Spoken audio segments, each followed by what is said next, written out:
Good evening, ladies and gentlemen. We welcome you on behalf of the Museum Il-Ħaġar and Festival Meditterranea for this conversation tonight. We are also welcoming a number of friends who are on Facebook because this conversation tonight will be transmitted over Facebook, over Il-Ħaġar site and Joseph Calleja's site. So afterwards you can also be able to really repeat what you've seen.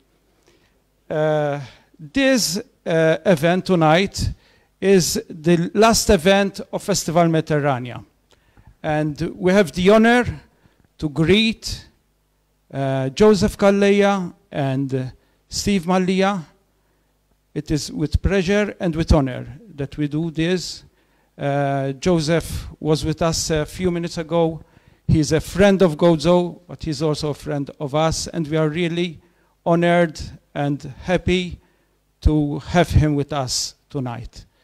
The conversation obviously will be led by Steve. Afterwards, we will have the opportunity to ask questions. There will be a roaming microphone which would help us put questions to Joseph. This is the first of a series of conversations which Il-Ħaġar will be putting up. You will know about these other conversations, high-powered conversations, which we'll have as we go along at the start of next year. Welcome, Joseph, and welcome, Steve.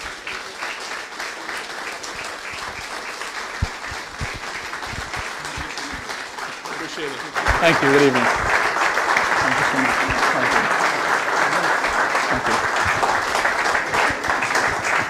Just a short technical note before we start. Please put off your mobile phones, okay, so that we won't have any interference at all. Thank you.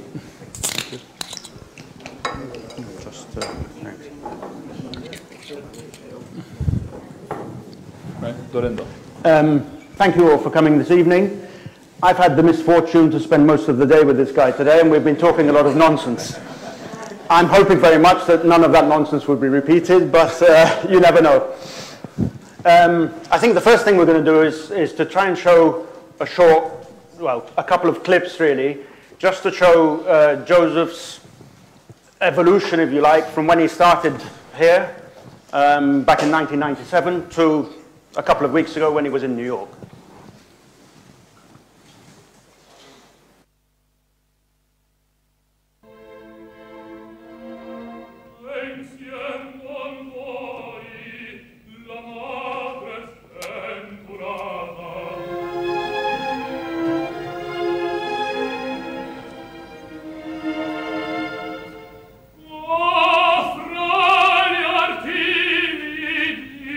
Quel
dia van alles steken, lied alleen lied affidia.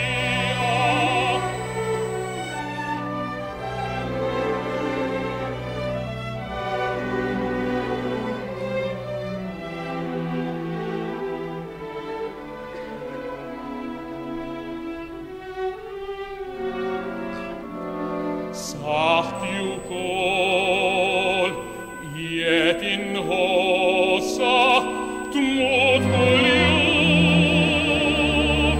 istam segna la poesia, ul flasia, glonti sabatna sena, ujo albiti selna ratafanal, illi taffifti tadia samai mutai.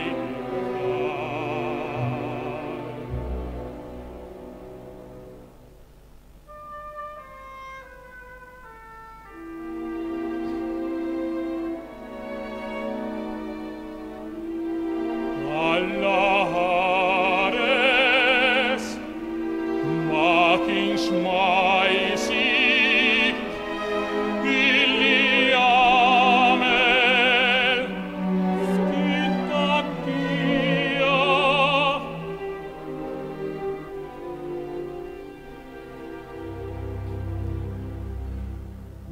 Umamaisi, Allahares, Makkenic, il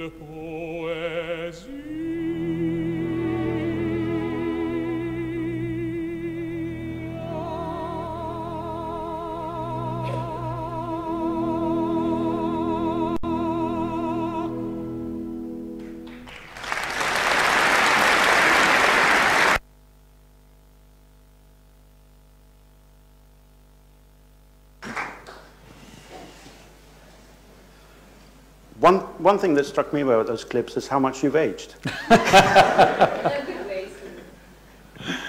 There is a bit of trivia about the last clip, is that Maestro Jovella wrote the music, the last note, he wrote it down, an octave lower. And the first time I performed it, I thought this would be better if, the arrogance of youth.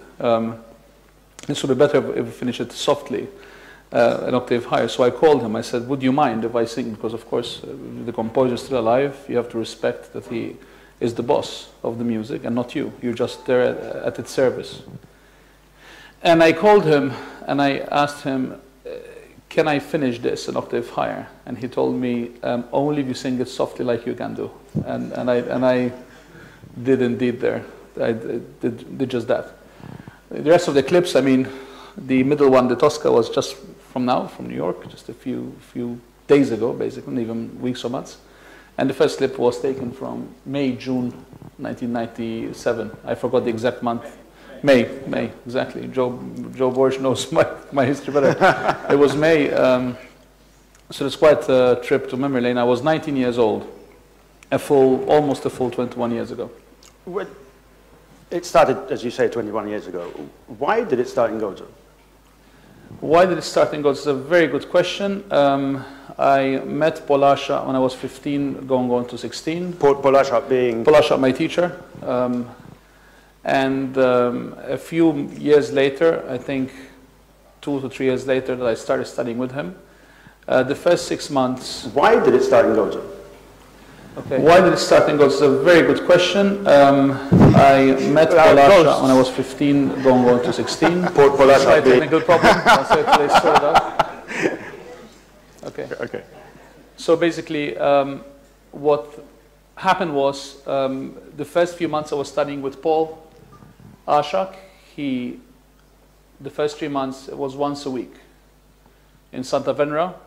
If I remember correctly, it was the Mifsud Kirkop's house in Santa Venera, and Berenice Mifsud Kirkop was the pianist. She was the one who used to play for all his lessons.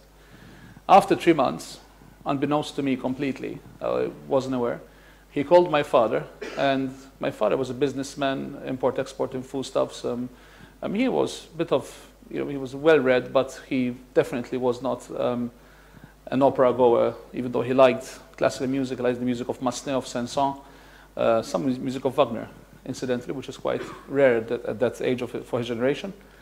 And he called him. He said, "You're the father of one of the future greatest tenors of our generation." And my father, of course, took that with more than a pinch of salt. But he said, "I want to leave all my other students and focus on Joseph." And basically, Paul moved in. I mean, he didn't sleep there, but he used to be at my house all the time. It was quite a challenge because I wanted to. I was 15. I was a teenager. As he used to call me Zimel tal-korsa li ħajsfratta kull sekonda. He used to call me his. Nothing's changed. Which is hard to translate to English, but basically the translation is he's like a prize winner racehorse who is close to buckle and run haphazardly every second. But anyway, and how did Joseph Vella get to hear of you? That's exactly what I'm arriving to. And then what happened after a few years was studying with Paul very intensively. We have to remember that there was a 55-year difference between me and Paul. He was also born in January, I think January 28, if I'm not mistaken. And then he got a call from the Astra Theatre. I don't remember who. Might have been Dolindo Cassar. Maybe Dolindo will confirm. Was it you? It was. He said, Joseph Vella wants to listen to Joseph for the part of Malcolm. It was the second tenor in the opera. And Paul Asha, being Paul Asha, told him, no, Joseph will come to sing for Maestro Vella, but only if he is considered for the primary role, primary tenor role, because it's still a small role, of Macduff. And obviously, Joseph Vella, being the prudent musician that he was, he told him, but Joseph is still a beginner, he never stepped foot on stage. He said, don't worry, leave that to me. So then I remember that we had to go to Joseph Vella's house in Rabat, and I sang the whole role for him, including the concertatos. Macduff in Macbeth doesn't have a lot of solo singing, except the aria, a couple of duos, and a couple of interjections in the opera, but he has a lot of concertatos. And I've sung it all. What people don't know is that I was as sick as a dog that day. I was very, very sick. And after I sang for Joseph Vella, and he loved me, I think I went hoarse for about 2-3 months because I had laryngitis. And that was the only time in my life, actually, that I had the laryngitis of that type. I was 18 at the time still, because I sang on a sick. But Paul said, you're not going to cancel, so I had to do just that. And I remember the first meeting with Joseph Vella. Of course, I was very excited. He was, after all, the first conductor I ever sang for, if I'm not mistaken. It might be him or Carlo Rizzi, who incidentally conducted me now in Tosca. Because I had gone to Wales at the age of 18 to audition for a couple of people. And he hired me on the spot. So that's how this Macbeth, that it was by all means a historical production, because I was lucky enough that they had engaged a world-class cast for the particular production here in Gozo. And this started a sort of relationship with Gozo, or you had a relationship with Gozo before? Or? I've always loved Gozo. I mean, I used to come as a youth with my uncle. I'm not going to be ashamed to say it is true. I used to come here hunting. I used to accompany him. Should be ashamed. Well, we always shot the legal birds, and it was a different time. It was a time when you used to take your kill, the legal kill, of course, to a restaurant, and they used to make it into pie, turtle dove pie and everything. And I was a kid, so I just followed what my elders, my family were doing before me. But it was today, before we came here, I was reminiscing, which is kind of scary because I'm just 40, or maybe not just anymore. But I was reminiscing of the time in Gozo, when it was much less developed, much quieter, and the memories I have of this place are really fantastic. And I fell in love with Gozo. My friends were Gozitan. because we used to spend summers here. So I have friendships still going strong that I made when I was 10, 11 years old, and we became more than friends, but like brothers. You haven't always been allowed to sing in Gozo, though. Well, I mean, when I was 12 years old, I was befriended, or I befriended, I forgot. I think he liked my sister. My sister is a very beautiful woman, and she was a young lady back then, and it was Chris Magro of Frankie of Mari Blue, and they thought that I was the boyfriend of my sister, and they were very happy to discover I was the brother, not the boyfriend. And we used to rent an apartment on Popeye Mini Market in Marcel Forn, and Chris was with his friend Champi Tazzopardi on a slightly higher balcony. They used to look at my sister with binoculars. It's a bit weird and scary, but it's the truth. So anyway, we befriended each other and became very good friends. And of course, many years later, Frankie's daughter, Marlene, was about to get married. And he asked me, will you sing for my daughter? I said, well, actually, I am in Malta in that period. I will gladly, you're part of you are family to me. I will gladly do so. So he called me stuttering a few weeks later. He said, where was this wedding going to take place? If I'm not mistaken, in the parish of Shokia. And basically said, listen, he said, I'd like you to sing, but the parish priest doesn't want you. True, completely, really true story. And then when I told this to Steve, he called the late Nicole Kauki, and Nicole Kauki had a field day with this affair. But it's true. He said only the choir sings in Shokia. So he has the let's say the record that he refused Joseph Calleja from singing in his parish priest. I interviewed Joseph Vella once, and he happened, I asked him a question about you. And he said, I said, what marked him out for you that day that you decided to sort of take him on? And he said to me, well, there was something very special about his voice, and he had personality. Not sure about the second part, but do you need both to be a successful opera singer, or is a voice enough? To be an opera singer, you have to first have the raw talent, the raw material. That is, whatever you believe in, God, nature, biology, whatever you believe in, genes, but you need the raw material. That is a must, and it's very cruel, because you can love opera a lot, you can love the singing, you can study technique. If you don't have the raw material, it's all in vain. You need that. But then you need discipline, a certain intelligence, a certain humility to be able to go against nature or the perceived nature of the time when you're learning technique. Because really, when you're learning good technique, you're going back to nature. Why can a baby cry for hours? Because it's the bellow system of the diaphragm. If you watch a baby when he cries, his diaphragm goes in, he cries, it goes up, and that's what we 10 years of singing, of course, and 10 years of studying, but that's what we're trying to emulate as opera singers. But personality is a must.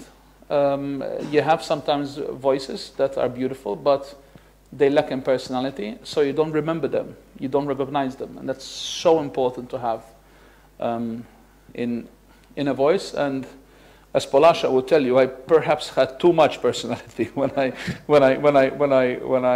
met him. I was a firstborn son, very boisterous.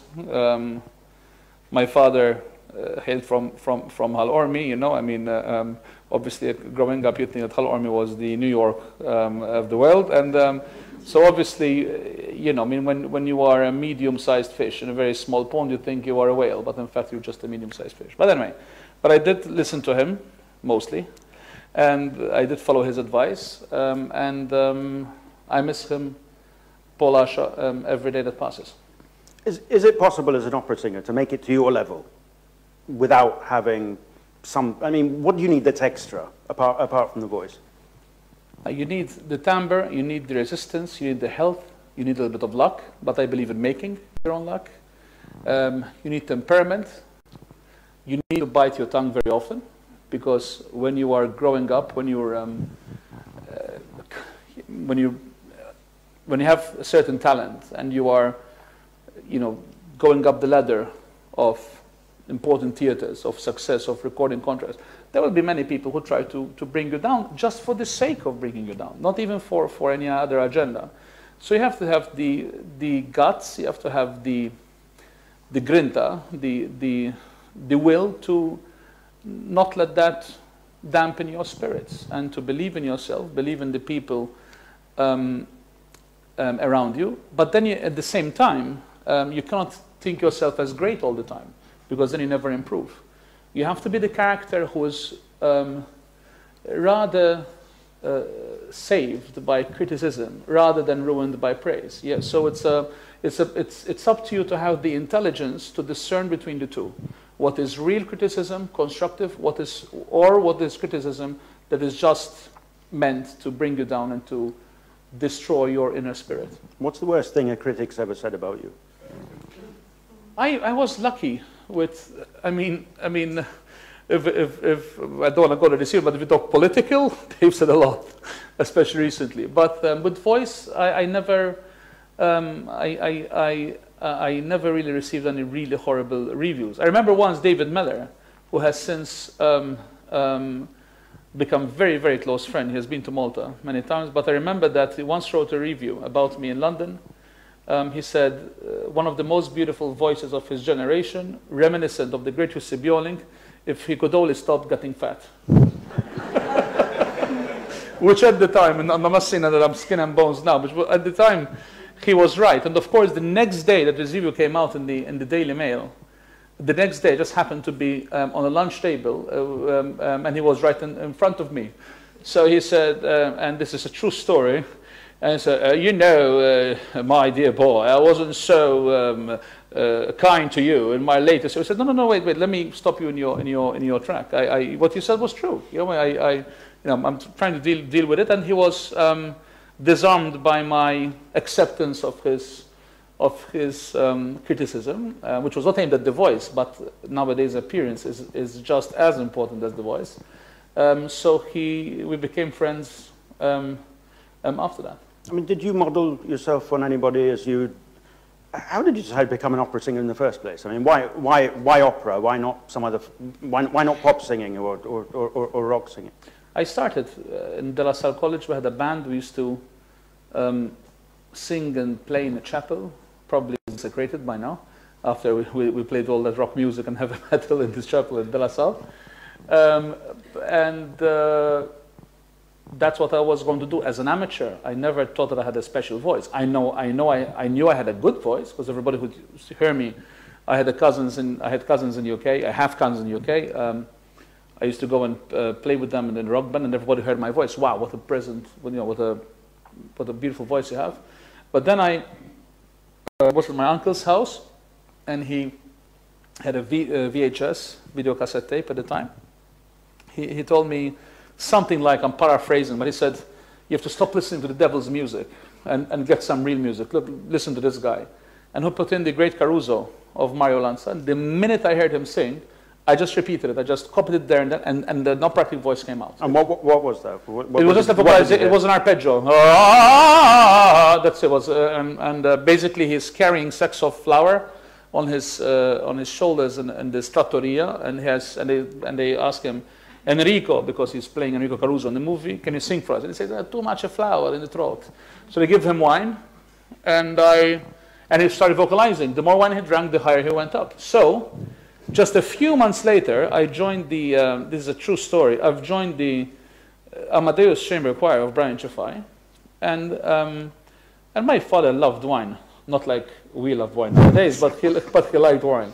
And I know where he kept his bottles, so I opened this bottle, and I was putting it in a small half-a-liter bottle of water, and my mother saw me. She told me, what are you doing? You're 13 years old, you're taking wine with... I said, Mom, haven't you watched the great Caruso? It's just for my voice. But it gets worse. I went to the choir practice. It was somewhere in Valletta. Don't ask me where it was, but it was somewhere in Valletta. And in the break, I took this, and people in the choir, how old are you? B, is that wine? I said, yes, of course. Haven't you watched the great Caruso? Then they told me that that you should not believe everything in movies. but I thought that it was the thing to do. But anyway, that today probably my parents would have been in prison. But that's another story. And did you sing after having wine that day? Yes, of course. Yes, of course. Absolutely. What would you say distinguishes your voice from another tenor's voice? I mean, there are lots of tenors. So why do people hire you? I mean, because my voice is recognizable. You might not, some don't like it, you might not like it, but you know it's me. And that's so important. You have to have a distinctive timbre, and of course you have to sing well. You have to be a nice person. You have to be professional. And I'm so proud to say that in 21 years I never had an argument on stage, never had an argument with a colleague, and that's quite an achievement after 21 years, because many opera singers, they throw tantrums. And you should not throw a tantrum even when you write in this business, in this art/business, because it is a business as much as it is an art form. More so today? More of a business than an art form? No, it's still an art form. No, this is about art. I mean, to be where I am in this group of elite singers, it takes a lot of hard work, a lot of discipline, and to stay there, of course. Nowadays, if you have a beautiful voice and you have drive, it's quite easy to make it, to be noticed. To stay there year after year after year, that is something entirely But what's the different. difference about your voice? I mean, what's the difference is, I don't know, a certain melancholic quality, a throwback to the singers of the past, thanks to Paul's teachings. I have, I think, quite a lot of heart when I sing, the ability to sing piano, as you've heard there. But I mean, I really hate talking about my voice, by the way. So you have to ask other people what they. Okay, is it in your case? Has it been more a case of nature or nurture? Which it's both. Both complement each other. I mean, hand in hand. I mean, and it's really both. And the luck again to meet Paul so early. Paul was not my only teacher, and he's not my only teacher. An artist can never stop studying. An artist stops being an artist the day he takes himself like for granted and stops studying. So I even last summer I study when I'm singing every day. When I vocalize, I'm studying. I'm checking the voice. I'm putting the voice in the right position. But in summer I take time off, and half of that time off, half is to rest and to drink lots of wine, and to enjoy my family, not in that order. And half of it is to study and unlearn bad habits and try all the time to improve the instrument. How do you go about preparing when you have a very big opening, like you had at Metropolitan about 6 weeks ago? How is that day, the opening night, when you know the critics are there? How do you feel? Horrible. I feel horrible until the minute I step on stage. When I step on stage and I sing the first few notes and the voice is working, then I feel great. Then there's an elation that comes in, and there's like, okay, I'm gonna give a great performance. When I give a good performance, I'm gonna do justice to the role. I'm gonna do justice to the composer. But the waiting game is horrible, because let's make no mistake. You are, for example, the Metropolitan Opera, where I sang, by the way, almost 2 or 3 operas performances short of 100 performances already at the age of 40 at the Metropolitan Opera, and you're there in front of 4,000 people, no microphone. You have a symphonic orchestra, a symphonically sized orchestra. Just underneath you have a maestro, and you have everyone there, which is the best in the music industry, in this art form. You have the best musicians, you have the best conductor, you have the best colleagues. So obviously, you feel like, whew, it's a one-man show. You're alone there. No one to hold your hand. You call yourself the Maltese tenor. Is this sort of a marketing thing, or is it is it something fake? Not at all. I mean, I was crowned, in inverted commas, as the Maltese tenor at a very early age, obviously because there weren't many opera singers from Malta. So obviously they're going to call it the Maltese tenor. Some German critics in the beginning, they called me the Maltese falcon. I'm lucky no one ever called me the Maltese dog or the Maltese puppy, but it went close. No, and I think that from an early age, nowadays with technology, with Google, you can find most of this material, most of these interviews. I always was very proud of my roots.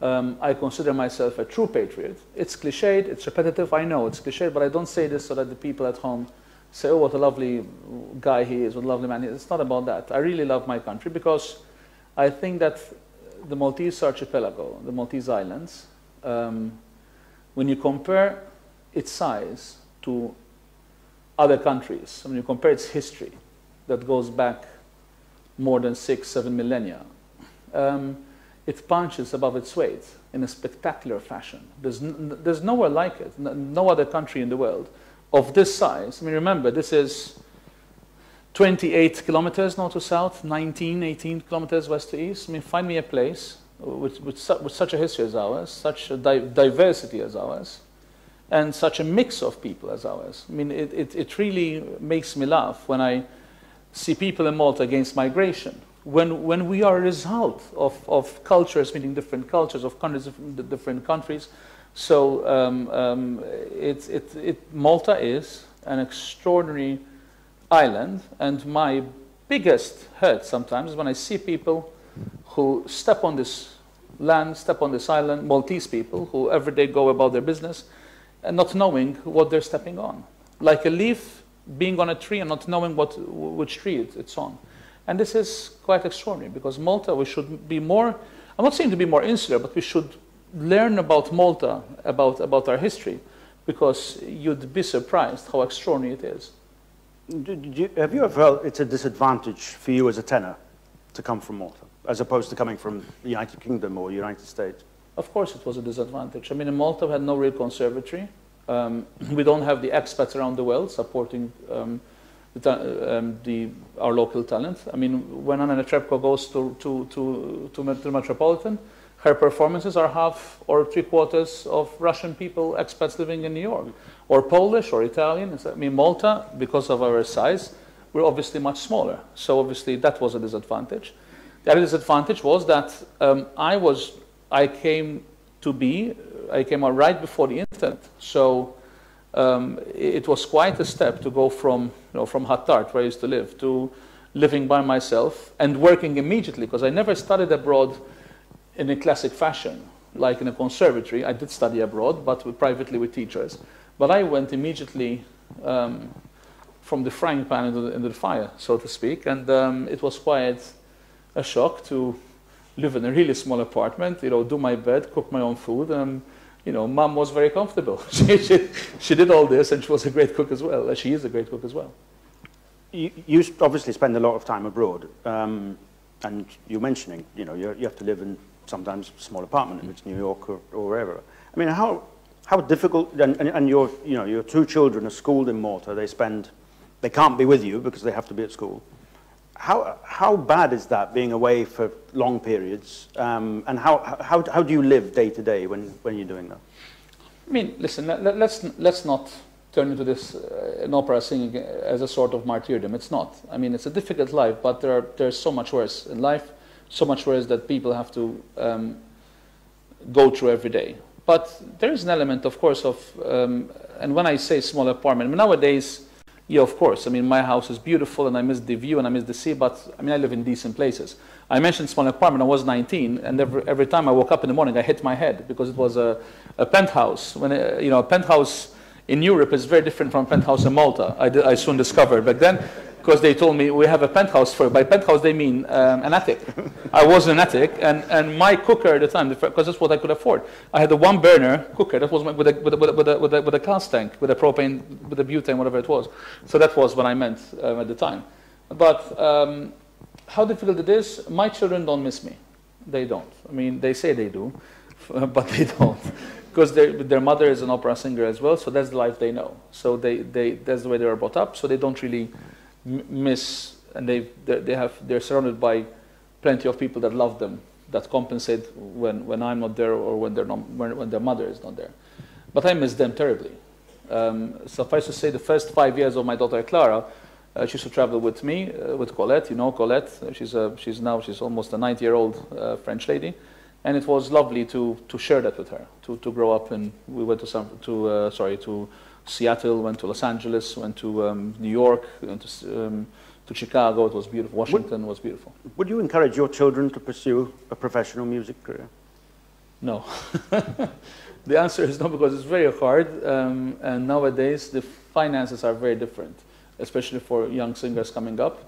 So if they really love it, that's what they have to do. But your children are musical. They're very musical, especially the eldest. But I let them be what they want to be, as long as they don't hurt themselves, and as long as they don't hurt others. I guide them like in what is right, what is wrong. But they know that already, because they're turning out to be really beautiful human beings. When I say beautiful, from the inside out. I don't pressure them, or I think that when children are young, in the Malta especially, you have to become this, and music competitions and singing competitions, and and turning a 12 or 11-year-old into with all the makeup and all the singing and junior Eurovision. I mean, I'm not saying it's bad, but it has to be dealt with extreme caution. But at the same time, you are encouraging other children through the foundation you've set up with Banco Valletta. You are encouraging other children to pursue musical careers. No, I'm not saying that I don't. My daughter wants to study the arts. I just told her that you have to have a parallel of academia, an academic thing. I'm not saying that I will not encouraging her, but because she is my daughter, I don't want her to believe, or to even think, even at a subconscious level, that she is going to make it, or she's ordained to make it. It doesn't work that way. Is this a potential pitfall for anyone in Malta, for any aspiring artist? They see that you've made it in your field, and you've made it, to the top of your field. Can that be a curse because lots of people think they can make it in a very difficult area? It depends what you make of it. It can be made into a blessing, or it can be a curse. So if you think positively, okay, I have the talent, and I'm going to strive, and I'm going to make it. If you have the talent and you're going to strive and you're going to make it, then it's a blessing, because there's somebody else who did it before you. So the wall has been broken, and I think that the amount of talented youngsters and the amount of talented Maltese people from all the plethora, I mean, the arts, medicine, abroad, I mean, Maltese people have shown, especially on a singular level, that they are exceptional workers, exceptional scientists, exceptional doctors, etc., etc., etc. Do you see? I mean, your foundation is promoting this talent and supporting this talent. Are you seeing real potential among the people that you're nurturing there? With all the humility that I will never speak of my voice in the manner that I speak about my foundation with Banco Valletta. We have changed the face of Malta. When it comes to talent, to young unexplored talent that needs funding, we have changed the face of Malta completely. Nowadays, there is no excuse whether you are a budding ballerina, budding musician, a budding jazz guitarist, a budding dancer, an opera singer. You have no excuse, because if you lack the funds, if your family lack the funds, we will butt in and we will help you. Not only by giving you a check. Actually, I like to think of that's almost the least we do, because we really go into detail. I mean, we have a board where, the members of the board are really dedicated. We're talking about, some of them call some of our scholars every single day to encourage them, to check on them. One of them is a Gozo scholar, a young Gozo scholar who happens to be in Philadelphia. Charles Budicic, the foundation took him under its umbrella, I think 4 years ago already, give or take a few months. And it helped him with everything. It helped him with finding him an apartment in Malta. It helped him with finding him schooling, private lessons, music lessons. And this young man, who I think is just about 20 now, he was accepted at the Curtis Institute in Philadelphia on a full scholarship basis, including a grant for expenses. And the acceptance rate in this school is of 3.1, 3.2%. So it's easier to get into Harvard, Yale, or Stanford. And Charles has done it basically in his teens, late teens. And it's extraordinary. He has a beautiful baritone voice, an incredible potential.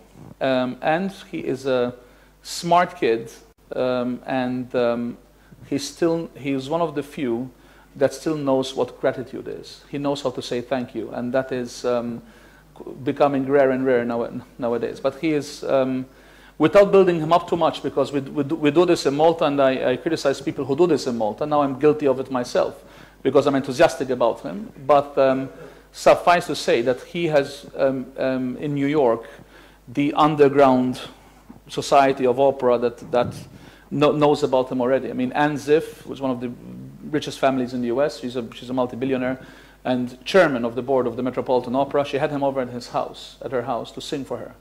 Whitney Fleming was there as well. And this is extraordinary when you just think where he was a few years ago. He has taken to the city like a fish to water, and we were worried about that because this is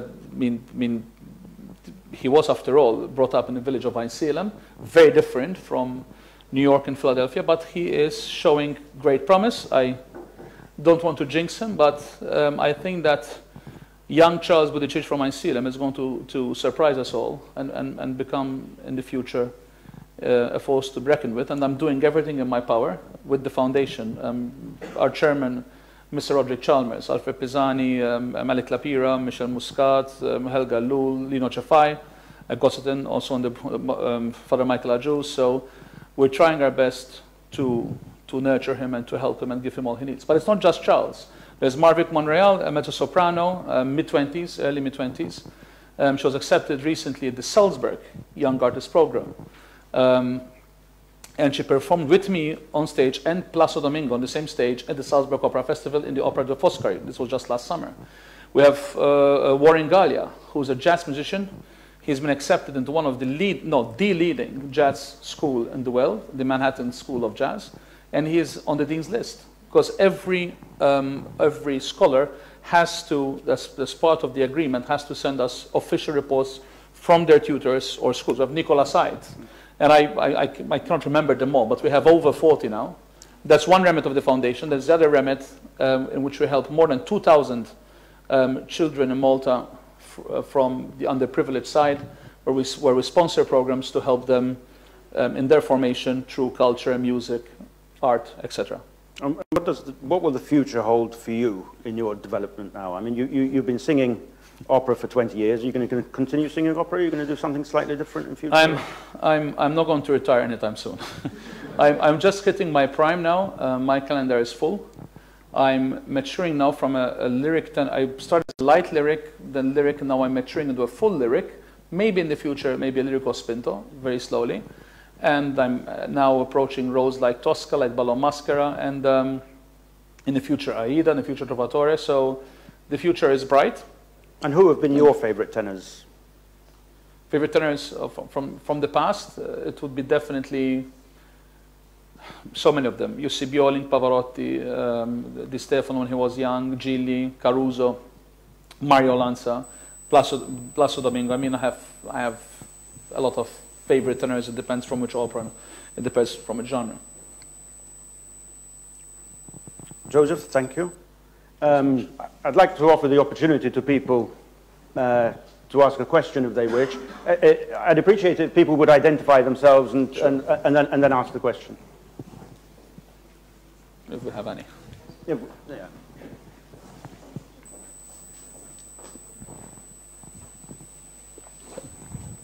Vai. Anto Vassallo, il-chairman tal-fondazzjoni, dawnek, nirringrazzjak li jieta umana. You obviously have your favorite roles. Okay. And roles which you would not think of ever trying out. I would be interested in having that. And also, what role would you like to be able to sing and are not able to because it's not suitable for your voice? Okay. My favorite roles, I'm La Bohème, Cavaradossi, Tosca has become one of my favorites because it's like a movie. Puccini wrote music like it's like a screenplay. It's just genius. And every note corresponds to the action on stage. I think he was the absolute master of that. which is why they call many of his operas verismo. A role which to be completely honest, there is no role at the moment. I don't think like that. I don't think about what I cannot do. I think what I can do and what I can do well, because it's negative, it's self-defeating exercise to think of what he cannot do, but rather you should think of what he can do. But let's say if there is one role which I would love to sing, which at the moment I cannot do, is Otello of Verdi. Only time will tell whether my voice and my artistry will mature enough to allow me to be able to approach it and to sing it well. And of course, Paul Asha was a great Otello, and it's just so happens that he retired too early, because I think that the history books of opera would have found in him one of the definitive interpreters of the role.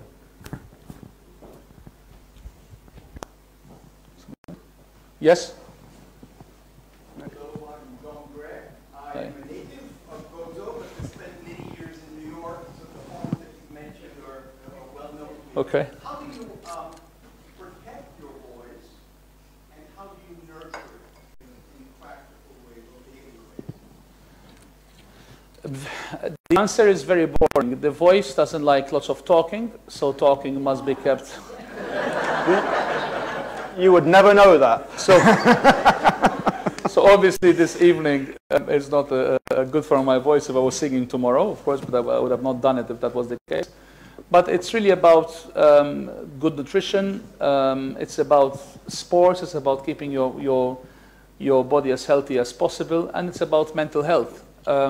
We focus on heart, on lungs, on legs, on muscles, on shape, on six-packs, but more often than not, we ignore mental health, and you have to be happy up here, you have to be stable up here in order to sustain the stress of to sustain the daily stress that we go through. People who are, especially when you have a name, everybody in the theater is there ready to, he doesn't sound as good as he did, he didn't do this note well, he didn't, I mean, of course, you have that, and nowadays, that aspect of opera has just gotten worse. Why? Because of technology. So technology means every single performance I sing is somehow recorded. At least the audio, and very often than not, people sneak in a phone and they just film the performance. Case in point, Tosca and Metropolitan. The last 4 performances, and in fact I've published them all, snippets of them, was recorded. But I didn't mind that because I was in great voice. I would have really complained if I wasn't. So therein as well, you have the hypocrisy of it, and the sword, double-edged sword that often is life. Anyone else? Any questions? Please. I have many questions. Sure. First is about languages. How many languages do you speak? Because, and the second question, I think you don't sing very often in countries where Slavonic languages are used, and you sing more often in Germany or German-speaking countries or in English-speaking countries. So these 2 questions. And the third question is, if you choose or accept some role, why? What is the main motivation of you? I think not money, but it is love, or it is your ability. What is really the first motivation of you? And then last question. You're asking more questions than I am. Do you exercise the greeting? Yes. Yes. Thank you. Keep it short. Okay. Yes, ich gelernt Deutsch. This is my 6th language. I'm studying it because of the literature. So amazing literature, and I love to read books in the original language because there are some great translations, but of course, as anyone would know, that when you read books, literature in the original language, it's just so much better. So if I learn German, and I'm quite adamant that I will, the next language, which brings me to one of your questions, is I want to learn Russian, and that would be much more difficult because, of course, of the different alphabet and everything. But I'm quite adamant that I would like to speak enough Russian, basic Russian. I'm never going to be probably fluent, but I want to speak enough to be able to understand and to be able to express in my singing. I would love to sing Evgeny Onegin, for example, Lenski, one of the roles, and there's so many beautiful songs, Tchaikovsky songs and everything.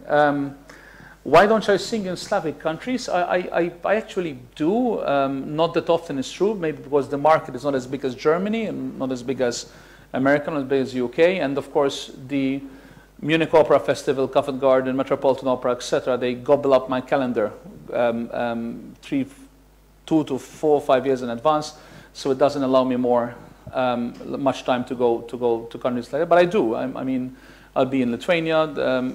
I've been in Poland recently. I'll be to the Czech Republic. So I do, of course, also sing in Estonia as well, in Slovakia. So I do, of course, tour, usually in concerts. Reference motivation. I sing because it's what I love to do.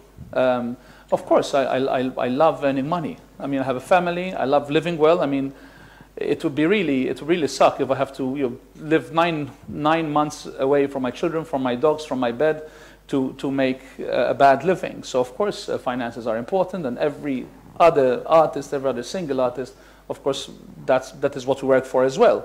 But it's certainly not the first motivation, because I come from a business family. It would have been far easier for me to continue, for example, my father's business and roughly do the same, if not even better, than what I'm doing now. I think that I get all the questions. Okay. Okay. Breathing. Yeah, I'll do it quickly. Breathing every day. I do sports. I do with a personal trainer, and I practice breathing. It's extremely important because you have to practice more, because with the nerves, the breathing has a tendency of going up. And if all the time keeping it down. It's a very technical discourse. We could spend 3 hours about this. Sorry, rather than sort of try and explain it, can you show how it's done? No, I mean, yesterday, no, we had, right? Yes, he had a lot of wine yesterday. Yeah, I went the Joseph sent me on, but I mean, just one. Just sure. For example, I don't know, just one simple phrase. An uneducated sound would be. Si con mano sorella tu tieni una vocella. That's very raw. That's very out. That's nature. But if you want to sing it with artistry, you have to say Si con mano sorella tu tieni una vocella no poco rilla, etc., and that is much more. Thank you.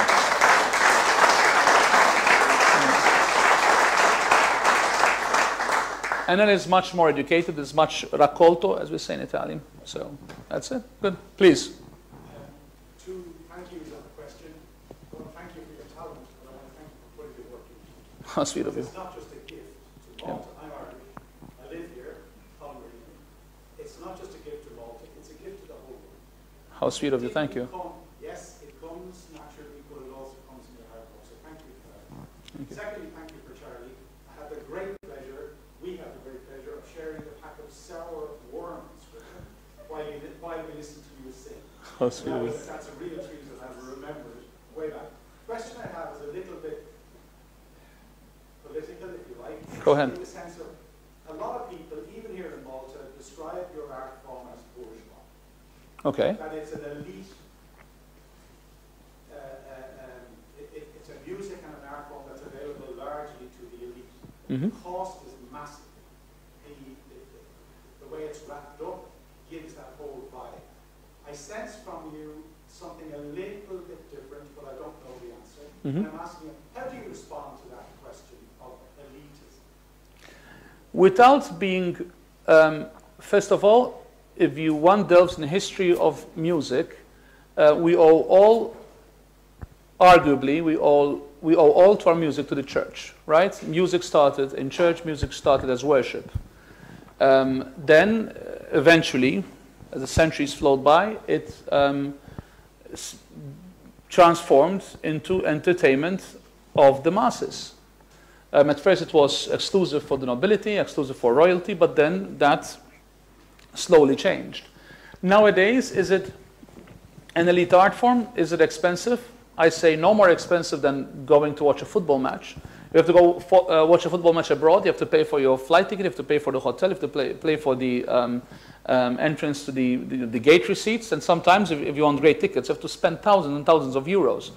Let's talk about not art form, but let's talk about eating out. I mean, if you go to eat out nowadays, any decent restaurant, you have to still spend quite a lot. So I don't see what the problem is with when opera is so hard, when opera is so difficult, when it takes so many years to master.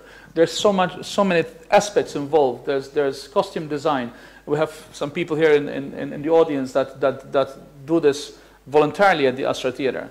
And there's so much expenses and time and art from it. Of course, yes, it is. There is a price to a ticket, but it's not by far the most expensive thing you can do. But at least if one is spending money in opera, you're learning something. You're attending. You're listening to something visceral, something that is timeless, and something that is so much of a genius work of art that 200, 100, 80, 90 years after the composer has died, the music is still going strong. Excellent question, by the way. Thank you. And I suppose... Viscerality, absolutely. Thank you. Brown. Hi, thank you. You are on record as saying that you love Shakespeare. Okay. And that a role which you admire much is Macbeth. Love it. But not Macduff. Macbeth. And you are also on record as saying that you would dearly like to sing that role. I'd love to. I cannot, but I love to. Yes. But okay, I mean, when can this be? You say you would really like to sing this role. Oh, I mean, just because I want to do something, A, it doesn't mean I should do it, and B, it certainly doesn't mean that I can.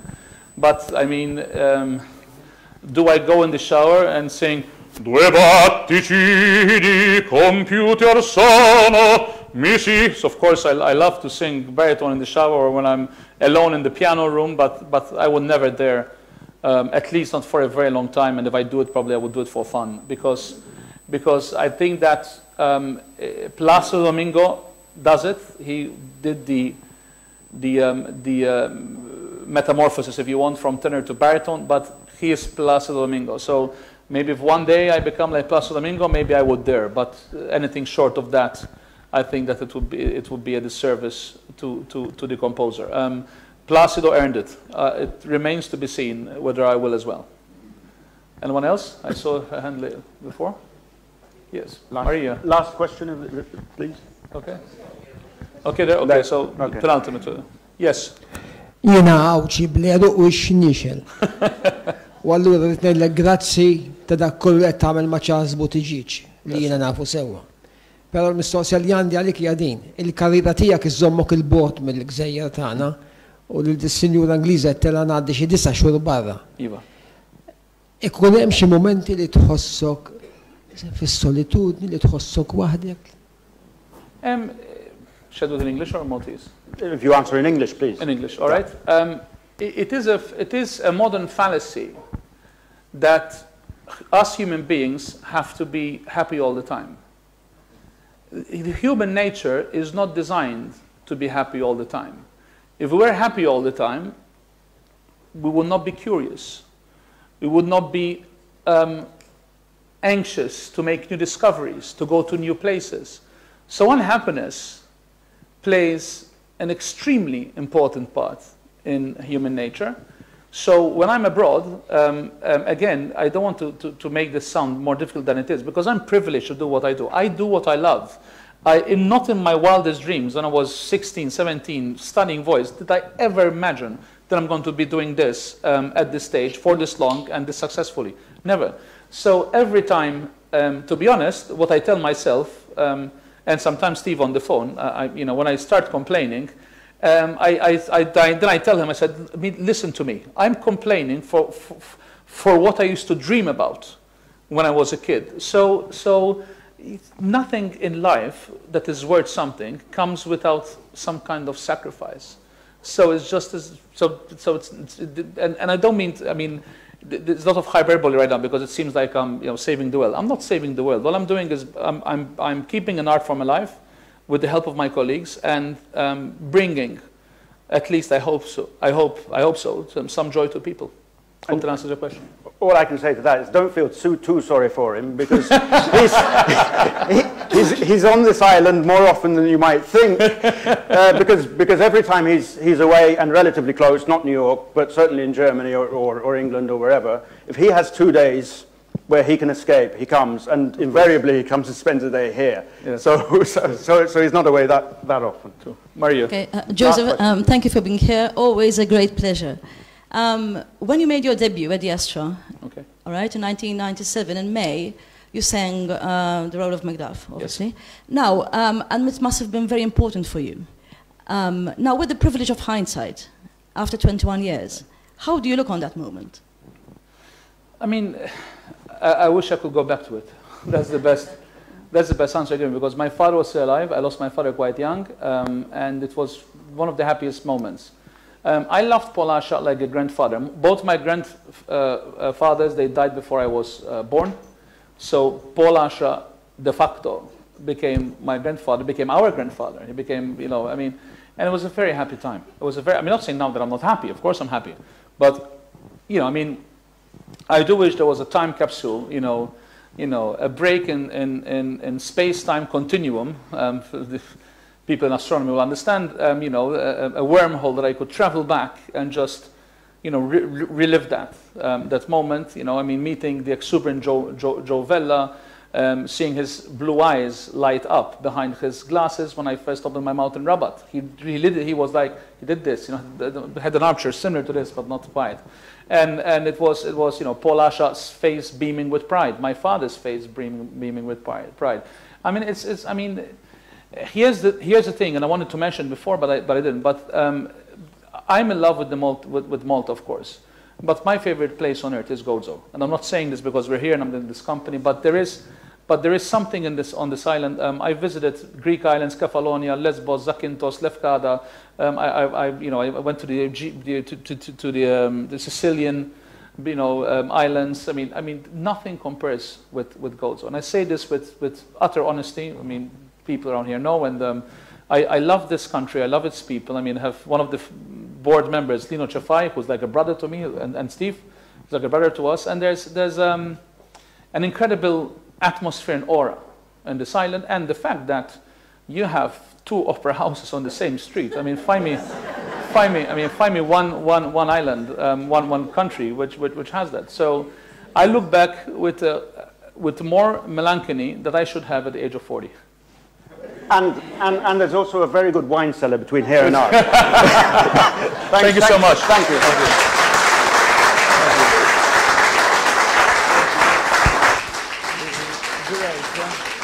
Thank you so much.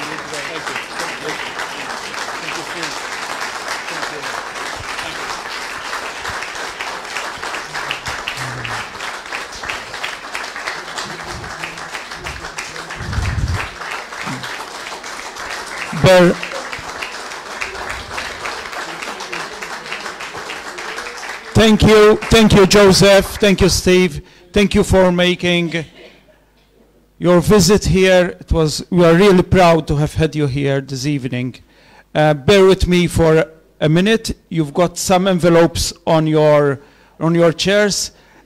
You would really be helping the museum, which is run by volunteers, if you could make your donation on your way out, okay? So that's first thing. Second thing, we do have an opera, I'm in opera books also, but we do have the 3rd series of Il-Gems, the 3rd book in Il-Gems series, which we published this month, which carries the history of Teatro Astra for these last 50 years.